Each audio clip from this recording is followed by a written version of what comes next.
Welcome to the Crackin Backs Podcast. Today we're thrilled to have Dr. John Pecora, a leading expert in sports medicine and advanced medical technology. As a key figure with companies such as NeuX Technologies, Dr. Pecora is here to share the game-changing innovations transforming injury recovery for athletes. From turning muscles that feel like beef jerky into filet to navigating the endless stream of new tech in healthcare. Dr. Pecora reveals how to separate the gold from the garbage. If you want to know how technology is revolutionizing sports medicine and rehabilitation, you won't want to miss this episode.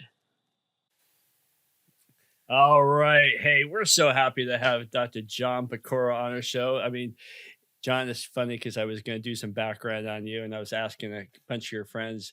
I couldn't get any background on you because all I kept saying was what an amazing human being you are. And they kept pumping you up and saying, this guy's the nicest guy. He's the best guy, and on and on and on. And you're one of those amazing human beings that's always around. Wherever you look, you're lurking in the shadows and you're putting everybody in front of yourself. And when I first asked you in the show, your comment was, well, what do I have to say? I mean, it was like, you're just not that kind of guy. And that's exactly why I wanted you on the show, because you are behind the scenes on so many things. And we're going to talk about science. We're going to talk about tech, and we're going to talk about life. And I just am so excited to have you on, and I'm very excited to call you a friend. And the profession is so excited to have you as part of it. So thank you for being on the show.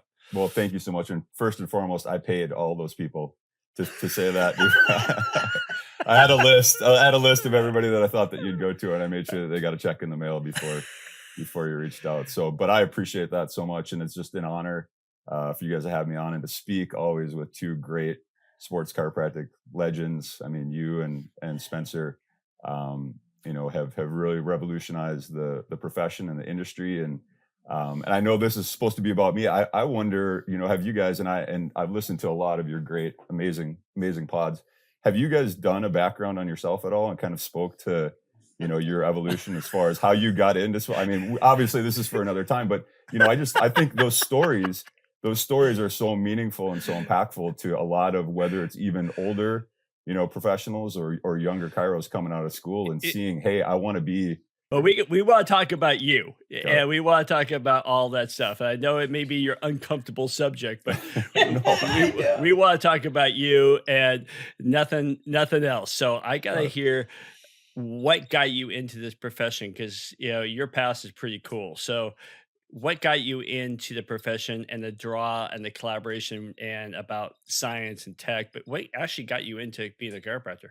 Yeah, I think for a lot of chiros, maybe even PTs and others, it's a similar story. My mom was a PT for 40 years. When I was a younger athlete, I had challenging knee issues and low back issues. And, we went to every ortho that you could possibly go to. I grew up in Milwaukee.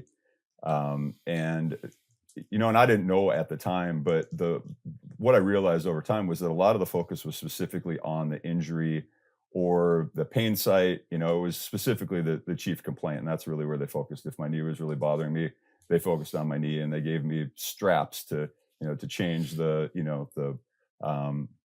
patellar pull and anti-inflammatories and other things, all really designed to really treat the symptom. And I struggled for years and years, and I graduated from undergrad. I moved out to Southern California to try to play qualifiers on the Pro Beach Volleyball Tour, and same issues that just really, really impeded my athletic performance and really were a challenge and were really frustrating. And I was fortunate enough to come across Dr. Billy Brown, who's actually Tim Brown's younger brother, who had come off the AVP tour and was training athletes. And we had talked about some of my challenges, and he said, hey, come into the clinic one day and let's take a look and see what's going on.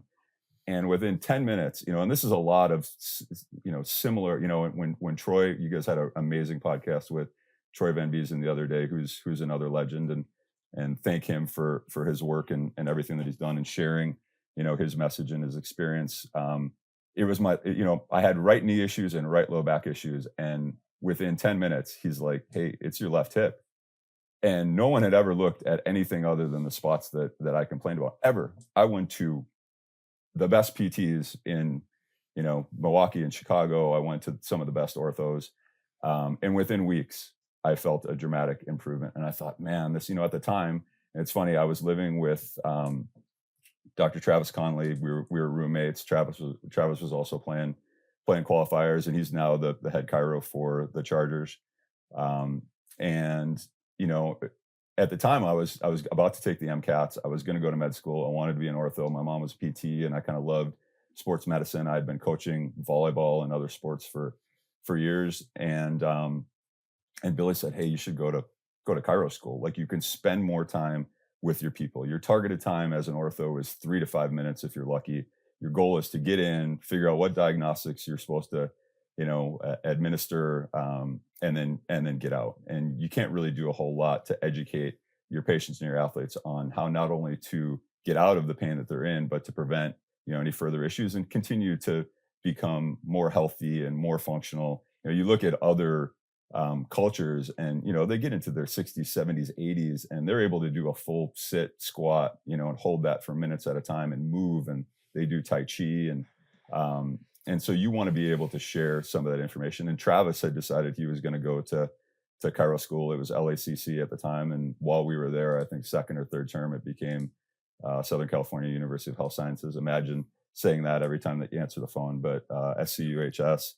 And so I agreed, and Travis and I did the hour drive every day from Newport Beach, Huntington Beach to LA. And I was really fortunate. And while I was in class, Billy's niece, who is Tim Brown's niece, Erin Hudson, who's another amazing chiro, she was going and shadowing Tim.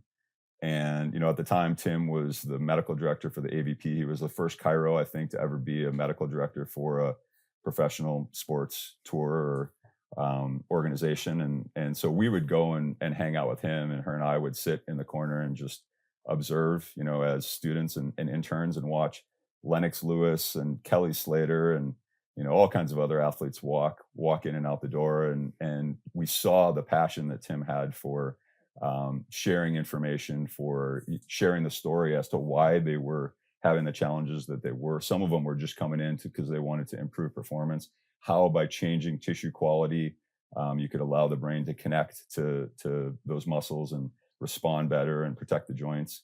And at the time, he was doing a lot of taping, which was really kind of innovative. So from there, I think, and young chiros and others, always, and I think one of your rapid fire questions sometimes is, if you could share anything with the younger generation, or with anyone who maybe wants to succeed at a high level or do something that you've done, what is it? And I think it's always, number one, find somebody who's doing what you want to do, the way that you want to do it. You've got to love it. It's a lot of work. Just like succeeding as an athlete, you have to love the work. You hear Tom Brady talk all the time about, even in golf, he loves spending time at the range more than he actually loves going and playing around a golf. Or he would love practice and the time that you have to put in to get better and acquire the skills more than the big games sometimes. And so, it's a grind being a sports chiro. You don't get paid a whole lot right away. I know that, Troy was talking about some of the NBA guys who are making offers. That's after 30 years, of him grinding. But you have to love it, and you have to want to help people. And so it was a great opportunity to see Tim doing something that I wanted to do. I was playing on the beach. I got to work on the AVP sports med staff, and similar to his story, I would lose, in the qualifier, and I would go right into the med tent and start working with the athletes. And I think the other thing is, if there are specific sports that you want to work with, if you haven't played those sports, try to play them, try to get involved. You want to be able to speak the language. You want to know the subtle intricacies of the sport. But so I did that for a while. And then I had the opportunity to work on the WSL, the Pro Surf Tour, and still do. I just got back from El Salvador for one of the contests. So I was the head physio for that contest. But I was in practice for about 5 years full time. And this is right out of school. And I saw there was a couple other guys that were in our practice who had been, doing it for 30 years. And I thought, man, number one, I feel like I have a low ceiling relative to the amount of people that I could impact. And, at the time, Tim was also starting IntelliSkin, the sports performance apparel line. And I thought that was a great opportunity. If we could change one thing, let's pick one thing, maybe we could affect worldwide posture. And so I phased myself out of practice, became full-time. I was actually the first employee with IntelliSkin as we launched that out of the garage. And I was head of sales, research, business development. We did a lot of great research with Dr. James Andrews, ortho in Birmingham, and Dr. Kevin Wilk, who, really is in large part, very few people would admit to this, but orthos are amazing relative to their ability to fix a structural deficit or repair something that's been damaged. Really, the day that you walk out of surgery determines whether you're successful or not. You can have an amazing, surgeon, and if you don't do the right stuff coming out of surgery and going forward, it's going to be a challenge. At the time he was working, he brought Adrian Peterson back. He brought Drew Brees back. I mean, there's still a funny story I think about, Drew, first day of rehab, telling Kevin that, if he got him back to win a Super Bowl, that he'd buy him a Range Rover. And obviously Drew came back and won a Super Bowl. I don't know if Kevin ever got the Range Rover, so we launched IntelliSkin. About 5 years into IntelliSkin, I had the opportunity to come on as work with Meyer DC, which is a large fitness distributor. I'm sure a lot of people order their products for Meyer. We had a PT division as well and a fitness division. I overseed 3 blog sites where we had over 200 contributors. And the goal was similar to what you guys are doing and what we do with Web Exercises Academy: share information, raise and elevate the level of education that's out there. Sometimes we'll go and Spencer and I were fortunate enough to be on the circuit for a long time. I think I would see Spencer sometimes out at conferences more than I would see a lot of my family and friends. And we always kind of joke that we should just get a caravan and just all jump in a tour bus and, tour around. But it was an amazing opportunity. Part of the job at Meyer was to go to all the conferences, speak with all the opinion leaders and influencers and try to get them to contribute and partner with them. But it was a remarkable opportunity to be able to see what's the best of the best out there. Learn from some of the best. And then also I got to sit in a think tank. We had over 10,000 products in the catalog and on the website. And as the only clinician on the staff, I basically sat in the conference room when new products would be brought on, when docs would come in with a new idea. And it was really an amazing case study in getting to see what was effective, what became successful, and what didn't. And it's a relatively simple formula. You create a community. You've got a product and you just have to share. You have to share the word, share the story. But after about 5 years of doing that, I really missed working with athletes. I started a consulting group in 2020 and wanted to carve out more time to work with athletes and patients again. From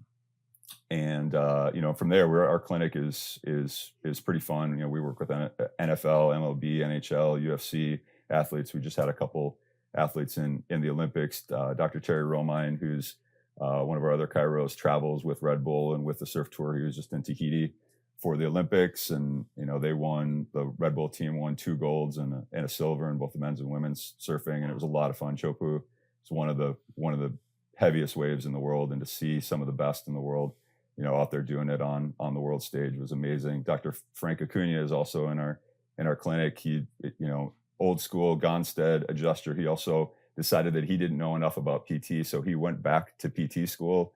After PT school, he got his RN. For a while, he had The Rock and his family driving down twice a week from LA to get treated by him. And so we've got a PT who's been a head PT for a number of MLB teams, who's going to start with us this fall. So it's a fun team, fun group. It's been a fun journey. With our consulting group, I get to work with Web Exercises and Dr. David Cruz, where he's got an exercise platform with thousands of videos and images, so that instead of handing out the paper copies, you can select exercises on the app, give those to your patients, so you can track engagement and compliance. Get to work with a great company. I was a VP of business development for NeuX Technologies, which is a direct current stim technology, which I really think is the future of health and fitness and performance and recovery, and a bunch of others. The list goes on and on. But the goal was always work with great people, work with great products, and get better every day. And that's why I love listening to you guys, because it's an opportunity to be able to learn. Even if you come away with one pro. But I guess going back to my my point about Spencer and I being out on the road, sometimes you would be out at a conference and there'd be 50 people in a room, or there'd be 500, and someone would say something that was just life-changing, and you'd look around the room and you'd think, man, how come we're the only ones that get to hear this, or got to hear this, or know this? I mean, because it would change on Monday morning my entire paradigm as to how I would practice, or see my patients, or treat my patients, or the prism that I would look at things through. And so hopefully with some of the stuff that we're doing, and with the great stuff that you guys are doing, we can share that with the world, and make the world smaller as it relates to the great education and information that's out there. So there's a lot more to it. I'm sure that I'm missing some of it, but that's make a short story long. That's kind of been my journey. John, that's great, man. I want to, working with patients, doing what we do as chiropractors, and all the physical stuff that we do, this NeuX thing has kind of got me curious. I want to talk about technology and your thoughts about how this, enhances patient outcomes, beyond, just spinal manipulation, and what your involvement is. And if you could share some of that. Yeah, absolutely. It's, I think technology is amazing. And I think our patients and athletes expect us to be on the front edge of what's out there, and to know about ways that we can help them improve performance, get back quicker, last longer, keep from getting injured. So I've been lucky once again with, my time with Meyer, to see anything and everything that's out there. I mean, I saw stuff that will never make it to market and no one has ever seen or heard of. Sometimes it's ahead of its time, and it takes time for people to come around. As health and fitness professionals, I think, number one, we are bombarded constantly by so many people trying to get us. They see that you work with anyone, and I see Spencer, at PFCS. I see all the people that that approach you, and all the other NFL chiros, and they want to be, they want to be involved, and they want you to use their product, and every time that somebody gets hurt and they know that you're working with a team, you get 30 calls from 30 different products saying, oh, they should be using this. And it's, so I think that as a profession, typically we have a wall up to a degree as far as being open to what's out there and what could help us. Partially because, once again, we are bombarded by so much, but also because there's a lot of stuff that, let's be honest, doesn't work as well as it may. And obviously everything has an application for individual challenges, but that was something that was exciting with the NeuX, is that it seemed to help in so many different facets. I think as professionals, we need to be a little bit more open to what's out there, and if nothing else, so that when patients and athletes come to us and say, hey, what do you think about this? It's not what we've heard third hand from somebody else. We've personally experienced it. We've felt it. We've been lab rats in school, where everyone's cranking on your neck, and adjusting you and hooking you up to ultrasound and everything else. I think it's important that we continue to be open to those things, even as we get further along in our career. But to be honest, I mean, we've used PEMF and laser and everything else that's out there. And what I've realized is, number one, there's nothing more valuable than your hands. I mean, when it comes to technology and ways that we can improve outcomes, I always come back to your hands, whether it's adjusting, whether it's soft tissue, whether it's taping, whether it's, manual modes, whether it's taking people through exercises. So, I think first and foremost, I want to, just reiterate the fact that the greatest technology that has ever been created is the human brain, the human nervous system, and our hands, especially our thumbs, which help to separate us. But the NeuX, when I came across the NeuX at the time, once again, we had used everything we had brought, and I think that the challenge is, PMF is great for stimulating cells and reducing pain. Shockwave is amazing. It's been around for years, and it's crazy that it's got the resurgence that it has, or the momentum that it has just recently, because the research has been around for years. I know. I think it would be important for everyone who uses Shockwave to watch Professor Jill Kelly, who's probably one of the foremost experts on tendinopathy, and research, talk about her potential long-term challenges with Shockwave. But once again, it's like the stuff that we thought that we knew today, a year from now, we're going to go, not so sure. And why it's really important to be up on the latest, as far as what's out there. Laser is amazing. I spent a lot of years with Brian Pryor, who's the founder and creator of Light Force lasers, for repairing and healing and expediting, tissue healing. But, the thing in practice that we probably do the most, the two most important aspects, I think, of improving human performance, reducing the risk of injury, addressing pain, is number one, first and foremost. And Troy touched on this to a great degree and talked about, how he thought that this was of paramount importance, improving tissue quality. And I think that, in a lot of cases, we have athletes, we have, patients who have tissue that is turning into beef jerky. And we try to simplify it with our athletes. So we always say, look, this tissue, you can feel that this feels like beef jerky. You want filet. The nervous system, works through electrical impulse. And, even with the NeuX, if we've got a dry sponge and we try to send an electrical impulse through that dry sponge, your hand's safe on the other side. You wet that sponge and the electricity is going to conduct. And when you've got dry, densified tissues, I mean, you can do all the exercise and activation in the world, and you're not going to activate those tissues to the degree that you would if they were filet, if they were wet, if they were conductive. And so, our thought is always along the lines, and Tim always talks about Vladimir Yanda and upper lower cross.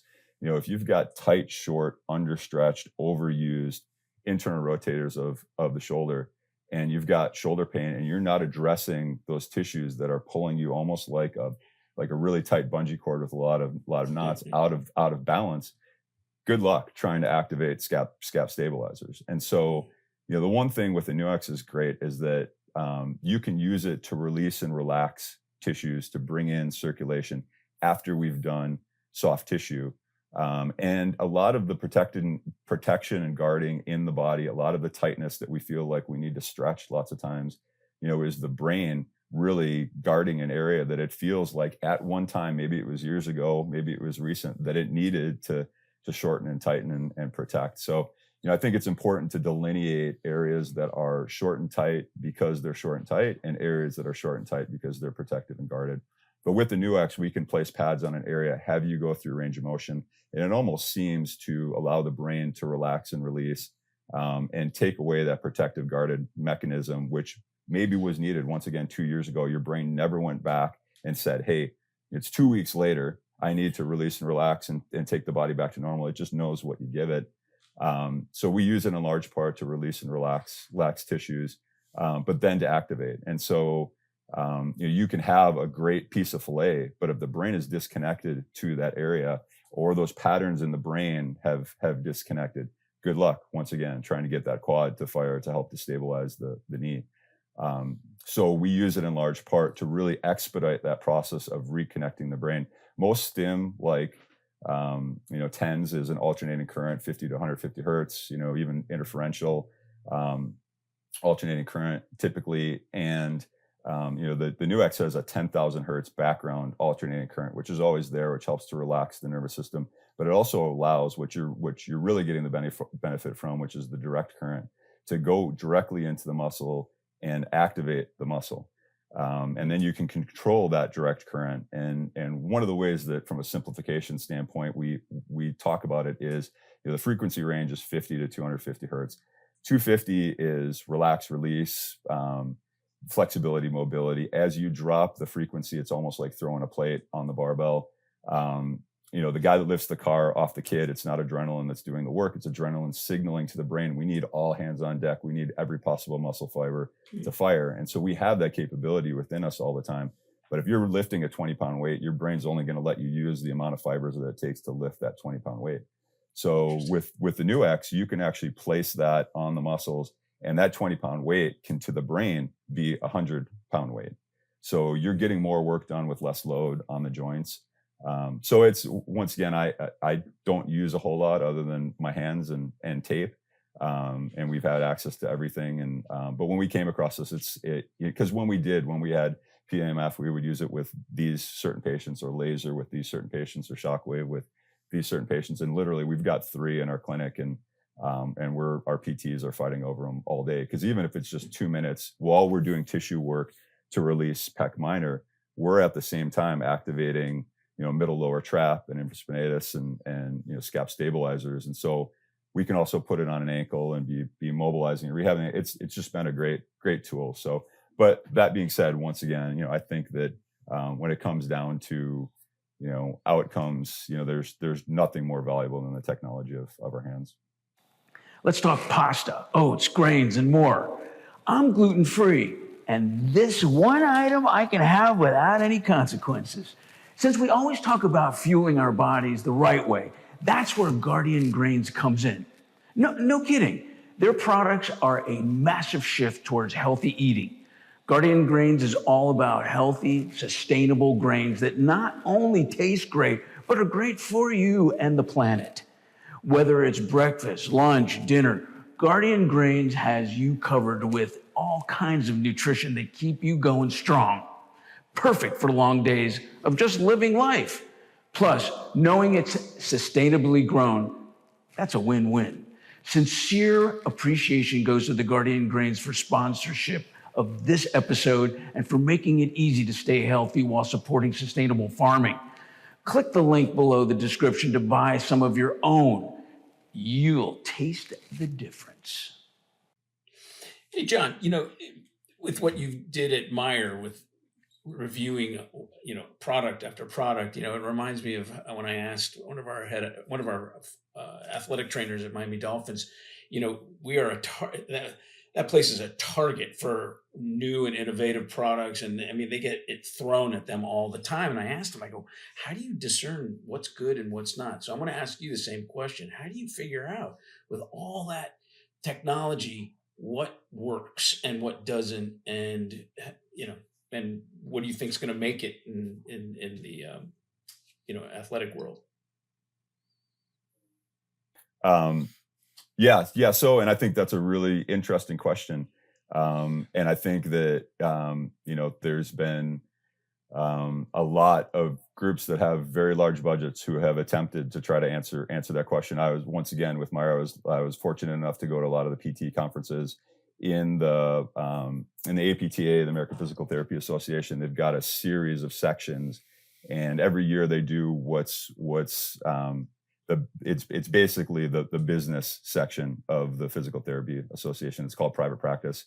And they bring in all the heads of all the largest franchises in to speak and work together. And one year I was there and I listened to one of the regional directors from, it was either Athletico or ATI. I mean, they have 800 facilities, I think. And he talked about a study that they did at one point to somewhat standardize their treatment protocols and find out what is the best of the best, what works the best.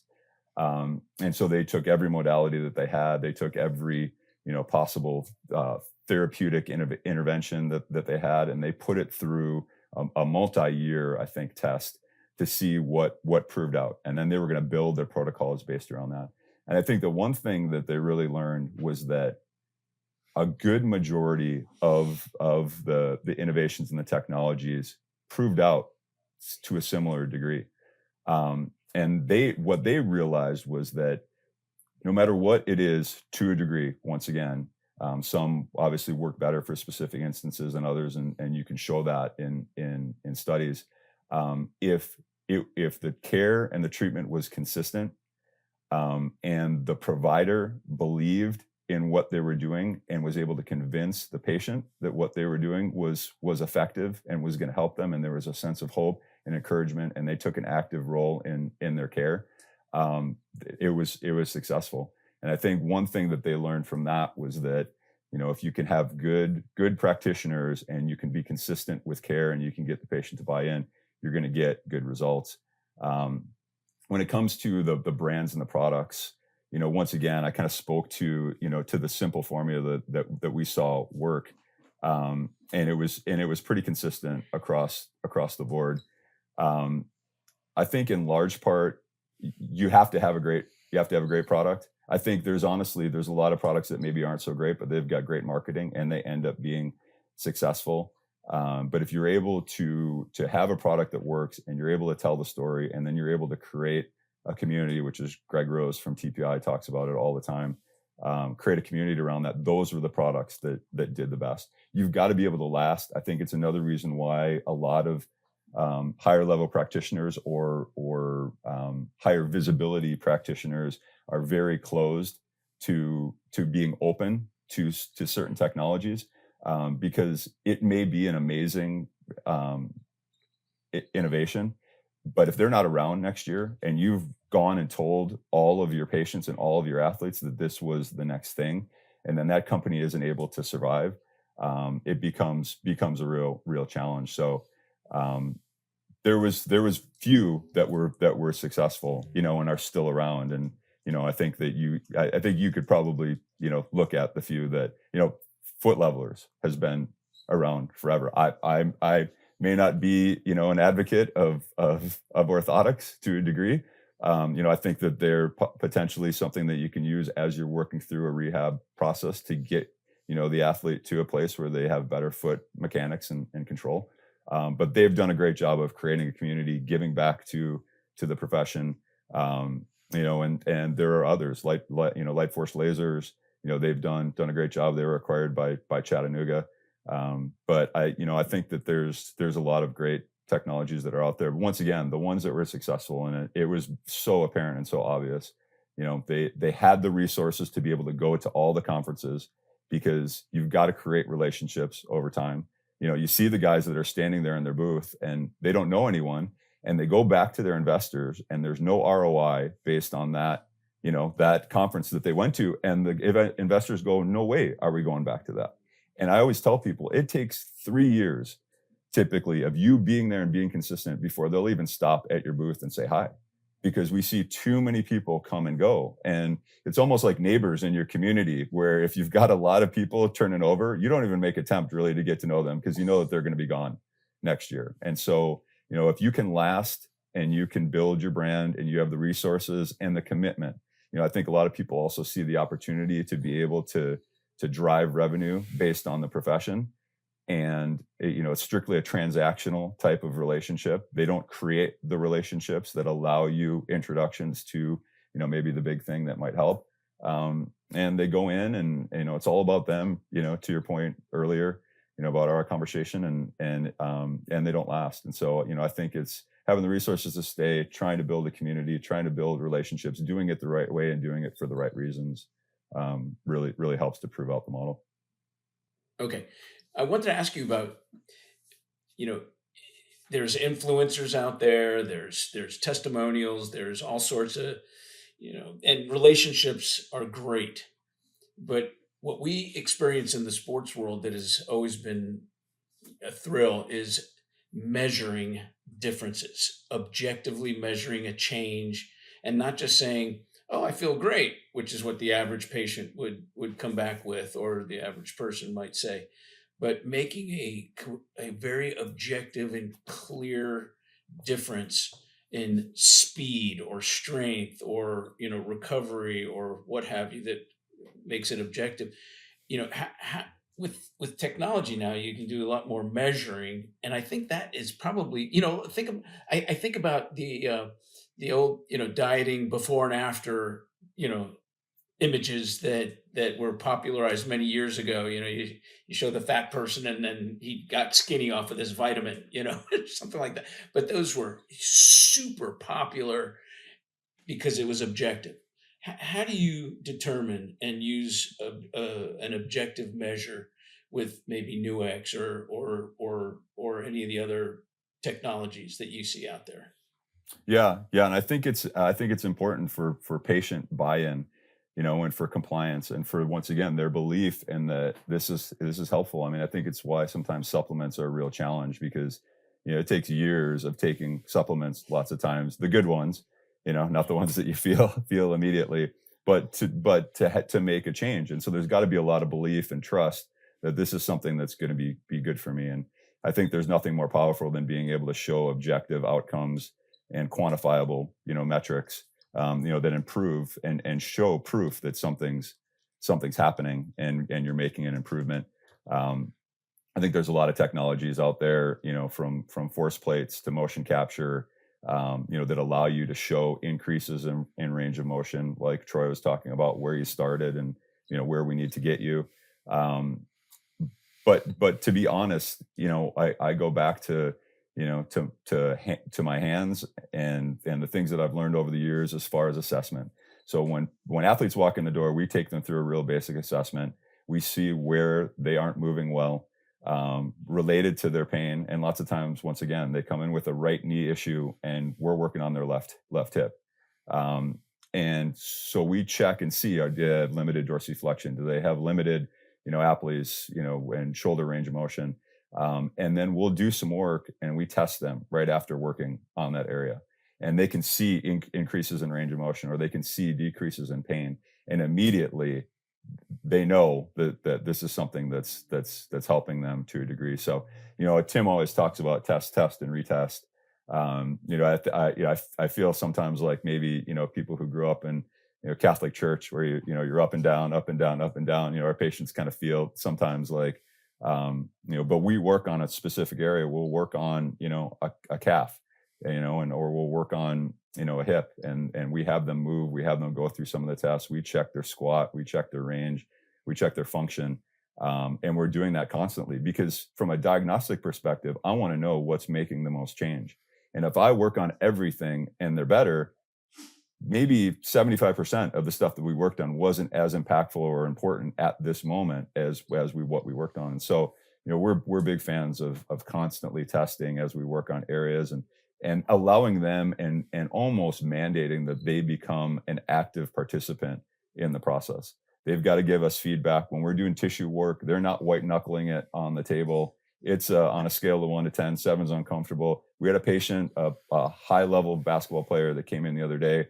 We're working through some imbalances. He went in and got a really deep tissue massage, and he is jacked. And, the massage therapist, unfortunately, was in there with the elbow of death, trying to save the world in a day. And I said, look, like, these are imbalances that have accumulated over years and years and years. You've got to take layers off the surface, and you lose a great opportunity working on the more superficial layers, like Tim Brown talks about in his SPRT therapy, soft tissue work, that it allows the body to be in a place where it can relax, recover, heal, repair, as opposed to going into fight or flight, protect, guard, and having to white knuckle it through. This isn't something that we're doing to you. This is something we're doing with you. We want you to, number one, want to come back because it's somewhat comfortable to a degree, but number two, feeling like you're taking an active role, and that there's a way to make this comfortable, so that we all win. I think that, it's important to objectify metrics and track. We use the M trigger, which is a SEMG device where you can place the pads on, you can contract a muscle, and it shows you on a screen the level, the degrees of microvolts of muscle activation, which is a really great technology. Also created by Brian Pryor and innovated by Russ Payne, who's a really great PT in Houston, worked with the Rockets and Astros and others. So there's a lot of great technology. I think the challenge is implementing it. Like, we're already, you got 10 people in your waiting room, you're running behind, and the thought of, like, whatever it is from a technology perspective has got to make your life easier. and it's got to allow you to increase outcomes. And when the iPhone came into existence, right, people were like, what are you doing? And there's 1,000 things that you can use it for, but if you can just show them how they can take pictures and send texts, and have their phone with them, they can learn the other things from there. So if you are a technology or you're a brand and you're having challenges with the barrier to getting, professionals to adopt, you got to make it simple. You got to hold their hand. You got to make their life, easier and better, as opposed to making it more complicated and more complex, because otherwise it's going in the closet and it's going to sit there and they're going to try to sell it, next year. So I don't know if that answers your question. Yeah. What was the name of the product that measures electrical conductivity? M-Trigger. M-Trigger. Yep. And it's just it's a $500 SEMG. So you just place the pads on, and then there's games so that, if you're coming back from ACL, you're trying to get quad activated, and you can compare side to side. So you can see what your baseline should be on your unaffected quad versus what the affected quad is. You're at 1500 microvolts. Your affected quad is at 700. Patients know from an objective metrics perspective that they got to get up to 1500 microvolts. And we use it a lot with the NeuX just to quantify, the improvements where originally when I got the NeuX, I put the M-Trigger on my bicep and I did the standard test, which is 3 contractions for 5 seconds.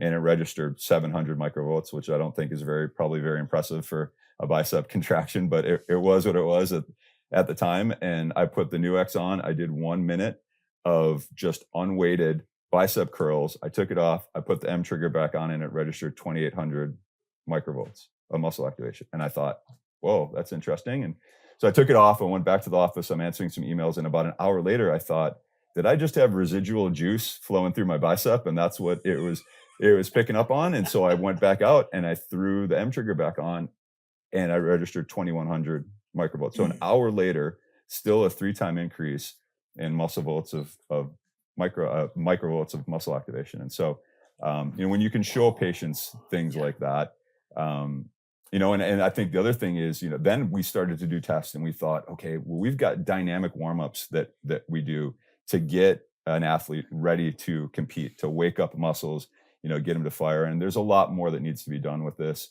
relative to really quantifying this. But we would get drops in muscle activation, not increase in muscle activation through some of these dynamic movements. And now we still have everyone do dynamic movements, but we've got professional athletes that now use the NeuX to warm up, because you can increase engagement without it creating fatigue.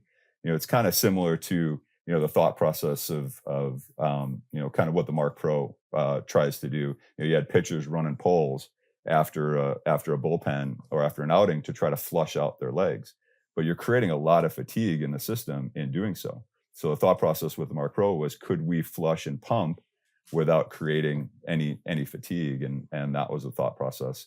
And the NeuX does that. I mean, we've got some trainers who say that it's call it the Mark Pro on steroids, but we use Normatec boots a lot in our clinic.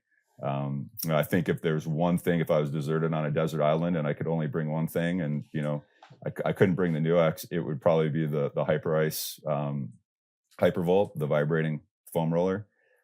That's a great story and a great company. And Anthony Katz, who's the founder, who was a patient for a while and plays basketball here in Orange County, developed and that's where HyperIce came from. He developed an ice wrap.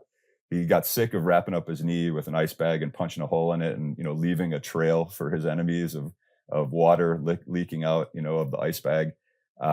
And so he developed this compressive wrap, and he was going into NBA locker rooms, and he saw guys on vibration plates foam rolling, and he thought, boom, we're going to put vibration into a foam roller. And a lot of like what we do with the tissue work with multiple 50 to 100 strokes, creating a thermal effect to create pliability in the tissue. The vibration, they did a study at the University of Michigan where they showed the vibration increased pliability by 30%, allowing you to get more flexibility. So every night before I go to bed, we always talk about with our athletes, you brush your teeth twice a day, right? Like everyone in the world brushes their teeth at least twice a day.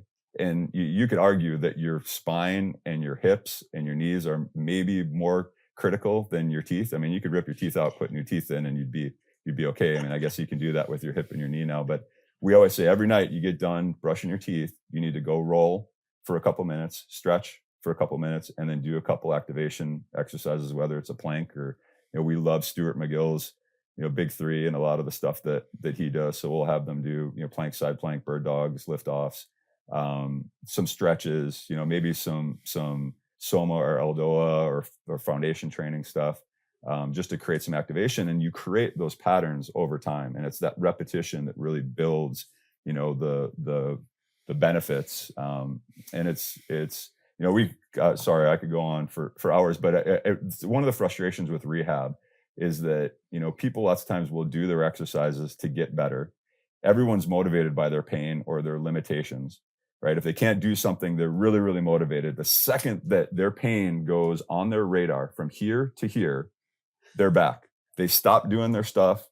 They lose their motivation. And you've got so much, area that you've got to work through to get to a place where you're really safe. And most people live right here. And so the consistency with rehab, and really sticking with the exercises and, it's important that your rehab isn't just for your injury, it's for life.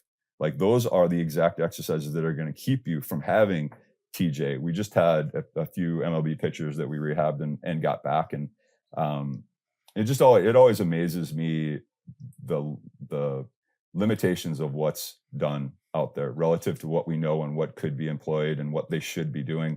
You talk about, Troy talking about $180 million athlete. It's like, investing $1 million like LeBron does and TB and, Tom Brady and Roger Federer and others did, like that. This is the one asset that organizations should be investing in, that athletes should be investing in. This is your vehicle. This is your sports car. If you're an F1 racer, you think of all the money that goes into an F1 car, like that is the primary asset. There's no greater vehicle or innovation, in the history of the world than the human brain. And, we've got all these robotic technologies out there that they're investing in. And it's like, they look right past we'll do circles around all of those innovations, at least for a while.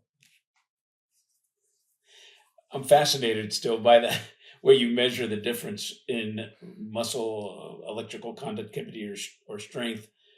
I'm going to ask you after the show more about that M trigger and NeuX and how that seems to make such a huge difference in muscle strength. Because I'm still doing muscle testing, like we learned in orthopedics and in chiropractic, but I think that's really a cool way to objectively measure differences, and that'll jazz any patient, not just our athletes. Right. Cool. And it's, and sorry. Mm-hmm. No, go. And it's objective. You can see it. I think a lot of times the challenge with muscle testing to a degree, which is amazing, is that there is an inner examiner reliability bias, you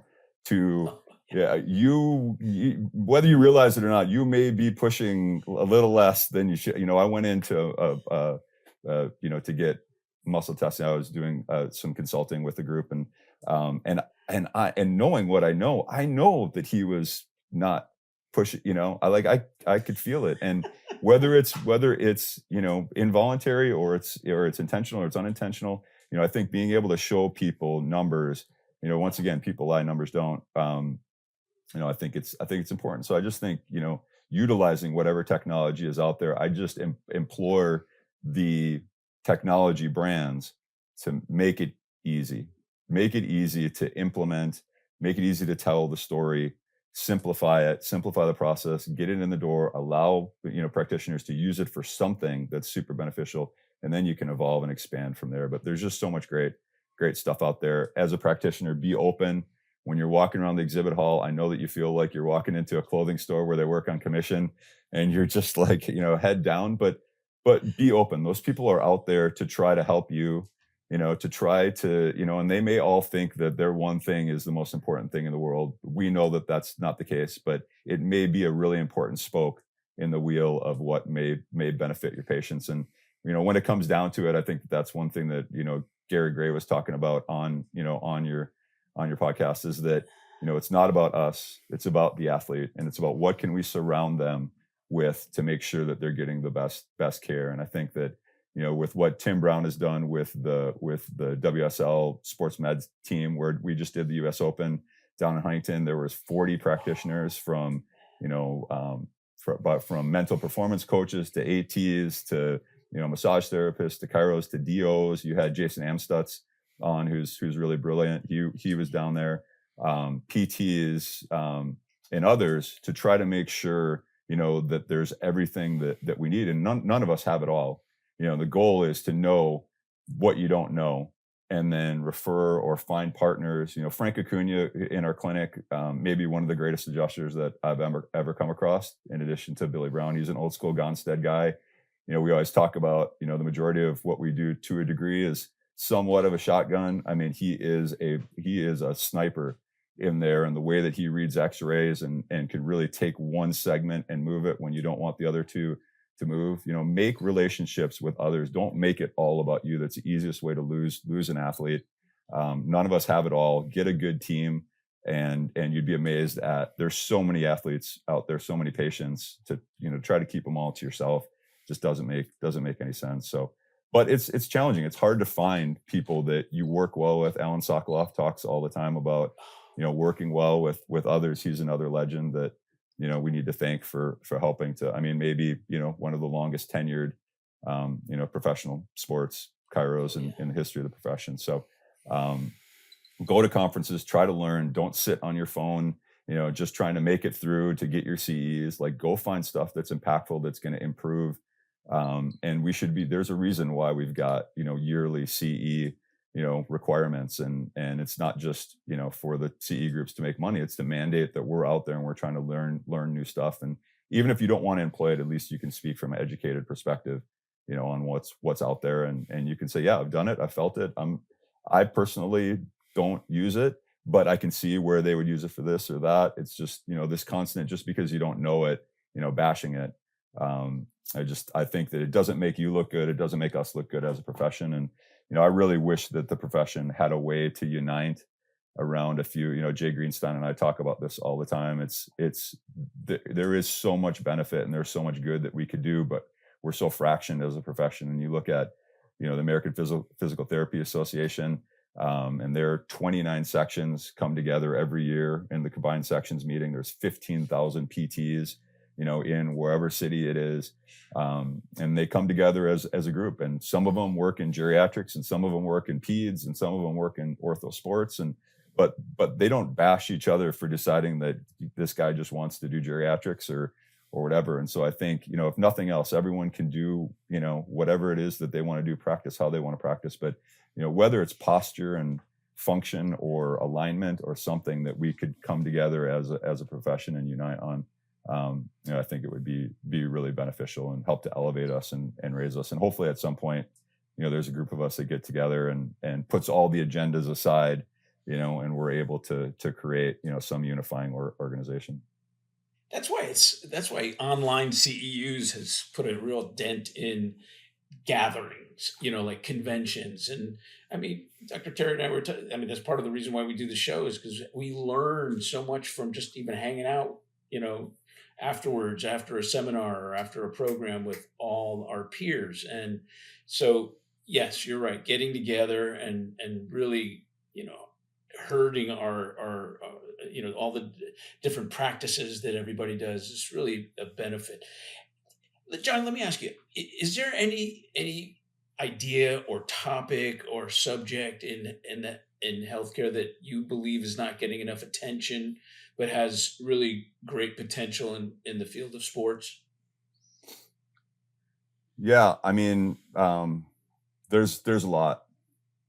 There's probably a lot out there that we could and should be doing.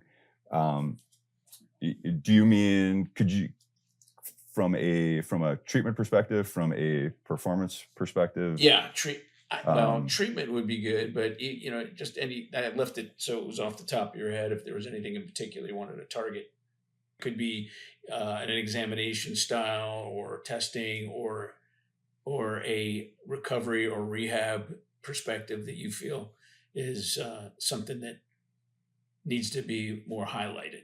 Yeah. I mean, I once again, I know I keep bringing this up, but I couldn't agree with Troy more. I think, and Tim, this has been 40 years of Dr. Tim Brown, evolving soft tissue treatments. I think improving the quality of tissue. I think manual therapy. I think research. I mean, when I took the Graston courses, I took Hawk Grips. I've taken all the instruments, they stim.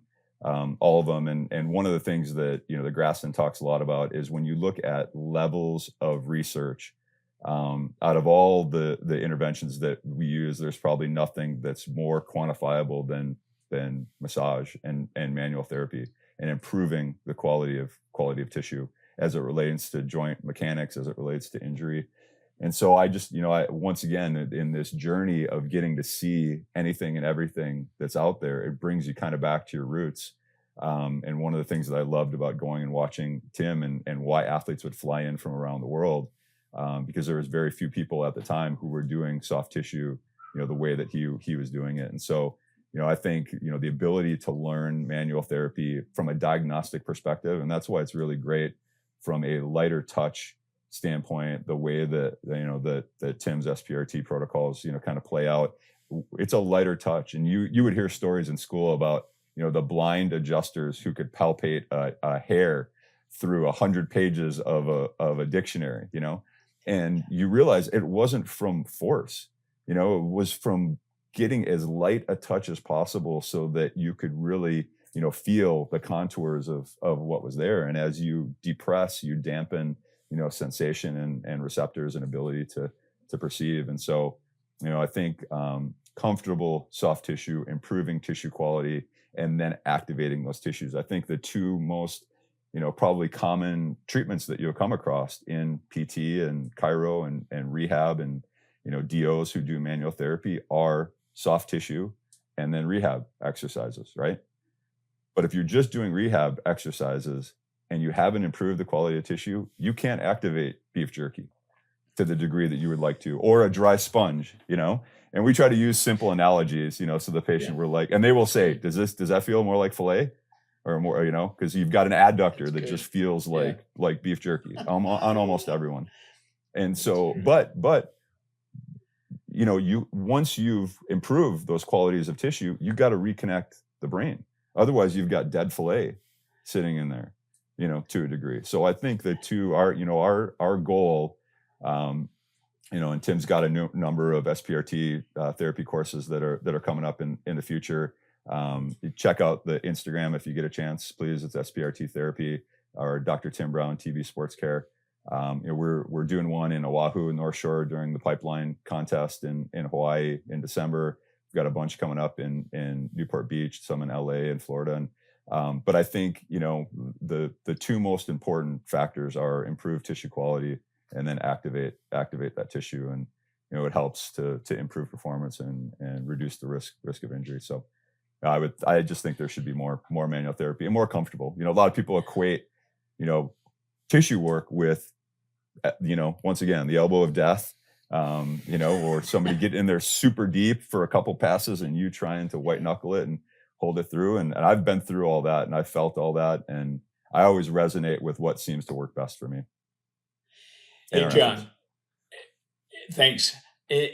We are really closing in on the end of the show, and you've provided a tremendous amount. You have a great voice, by the way. You should be like a radio commentator. Coming from you. It's call you the voice. Yeah, John, you're gonna replace me. No chance. Oh No my chance. God. John, we usually, as you are familiar with the rapid fire question, but we have only time for one really, really important question to ask you. And it has to do with you. What do you want to be remembered for, John? I mean, I know that I keep, and I'm a fan of Troy and his work and his response was being a good guy. I think ultimately, I've got two younger boys who are 9 and 10. I've been married for 11 years. A lot of great friends, a lot of great opportunities to have amazing friendships. I think more than anything, I want to be remembered as a good guy who tried to help the world, as best I can. And you realize the ripple effect of helping one person, improving their quality of life, and how then in turn they can help, other people as well. So our goal has always been to try to enhance and elevate the level of education and, the ability for everyone to help others. And so we're excited about that. I'm excited about that. And I'm just fortunate and appreciative to be on with you guys and have you as friends. Well, I just got word that I have a little bit more time to ask you some of the more fun questions, but you got to answer them quick, John. Okay. All right. That's why these are called rapid fire. The rapid fire. I got it. I'll do my best. Buddy, I'm not that smart or quick. So yes, you are. Yes, you are. All right. You hang out with some real thrill seekers that are known to still do dangerously athletic things. What is one event that stands out for you? As far as events that I've been to? Yeah. Or events that, I wasn't there, but I think the Olympic surfing at Chopu in Tahiti, that is a 20 plus foot plus wave that you can't punch through the back of that wave. That's just the ocean on the back. A lot of waves, and Terry knows he surfs and has surfed and lives in Southern California. You're trying to make it through a big wave lots of times, and you can try to get through and punch out the back. There's no back on those. You are trying to punch into the ocean, and to see some of the best. Hey Jay, I'm gonna interrupt you because the way the question was, you hang out with some gnarly dudes personally as friends. Yeah. And some of them are still pro athletes, and there's a couple stories of you guys still doing some gnarly shit. What's one of the gnarliest stuff you've done with your buddies? I that may be a conversation for another podcast on another platform, potentially. But yeah, no, we've got some great friends. I have a lot of friends in the NHL or who have played in the NHL. They do some gnarly stuff. And sorry, I keep going back to Troy's podcast, which was really great. I hope everyone listens to. We have a good friend, Dustin Penner, who won a cup with the Ducks and then went to Edmonton and then won a cup with the Kings. Troy must be from Winnipeg, because I listened to that pod and I couldn't stop thinking that was Dustin Penner that you were talking to on the other side. And he's a smart dude, but he doesn't know all that stuff. So, but yeah, those guys are crazy. When you look at sports, other than surfing, Nazare in Portugal or pipe, in Hawaii and just crazy places where at Chopu, the water is breaking on a 2-foot reef. You're trying to surf a 15 to 20 foot wave. And if you go down, those guys stand up on the reef, and so that's crazy. But being an NHL athlete where you are on ice, which is arguably the hardest surface, skating around, you're skating with guys with sticks and a frozen puck, and then hard walls. Like NFL's crazy. You got big dudes, and collisions. NBA is an underrated, really physical, sport, but the hockey guys, and they're just the nicest guys in the world. And so fortunately for me, I am too cautious to engage in too much thrill seeking. I longboard, and if it's over chest high, I'm out of there. But yeah, there's some crazy dudes out there. I guess my goal is to make sure that I'm in one piece so that I can try to put them back into one piece. Sorry, that wasn't a quick answer. So much for rapid fire. Yeah. A lot of people may not know you were a professional volleyball player. You mentioned it in the beginning, but playing a few AVP tournaments. That's pretty cool. What is? I didn't. Thing? Sorry, go ahead. Go ahead. No. Go ahead. What were you going to say?